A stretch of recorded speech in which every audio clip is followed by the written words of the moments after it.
During the last 3 decades, the world has undergone a big change, from being a bipolar world into a unipolar world. This has brought up many side effects with it. But to begin, I'll mention a couple historical events that have happened in the last 3 decades.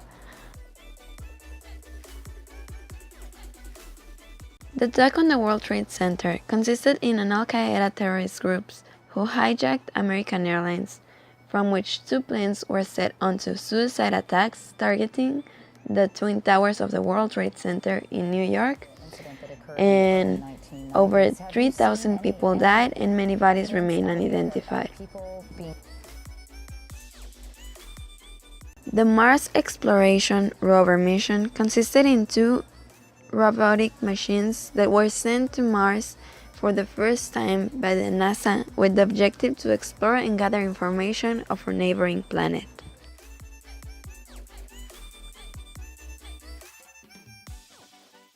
A border of 3,000 kilometers was built between the neighboring countries of Mexico and the United States in order to regulate immigration.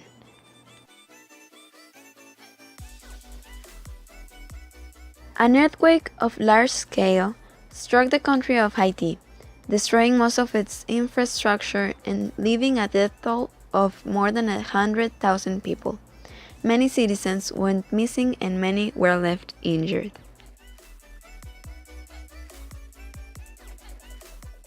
Under terrorist attacks, civil wars, insecurity, and instability, families in the country of Syria are forced to flee from home due to the harsh circumstances and poor chances of survival, as the country has basically become a battlefield. More than 4.8 million Syrians are staying as refugees in the neighboring countries.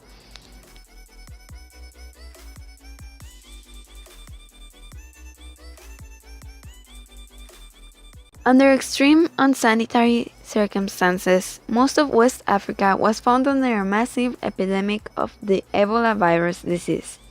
Many people died and it was declared a public health emergency of international concern. Omar Mateen, under possession of a fire gun and pledging to the Islamic State, entered a gay nightclub in Orlando, Florida, and killed 49 people before police units arrived to the crime scene and shot him dead.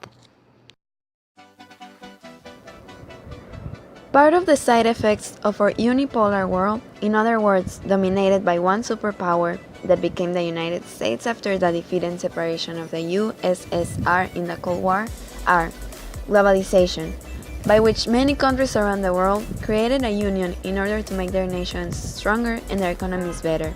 This brought with it the opportunities about learning from other cultures and interchanging knowledge, as well as a new sense of union between the world. For example, the Mars Exploration rover mission wouldn't have been possible without the contribution of knowledge from many other countries different to the United States, and it was an event that all the world celebrated. Globalization also facilitated our ability to travel. For example, during the Ebola epidemic, many Americans that were in Africa resulted affected and were kept in the country in order to keep them from expanding the virus. On the downside of the unipolar world, we have terrorism, or also known as the use of violent acts to frighten people in an area as a way of trying to achieve a political goal. This is a term that is constantly appearing on the news. After the United States gained such success in gaining power, many countries felt frightened that their culture would be affected or overthrown. This occurred mostly in countries that had a strong religious presence, thus creating a constant war full of injured citizens, and in result we have events like the 9/11 attacks, the Syrian refugee crisis, and the most recent one, the Orlando shooting. But now that the world has entered the digital era, information and free speech is more available than ever. People are able to make a change with a click. Proof of this is that of many petitions against racism to minorities in the United States, as well as the campaign of We Are the World to support Haiti after the earthquake that happened in 2011.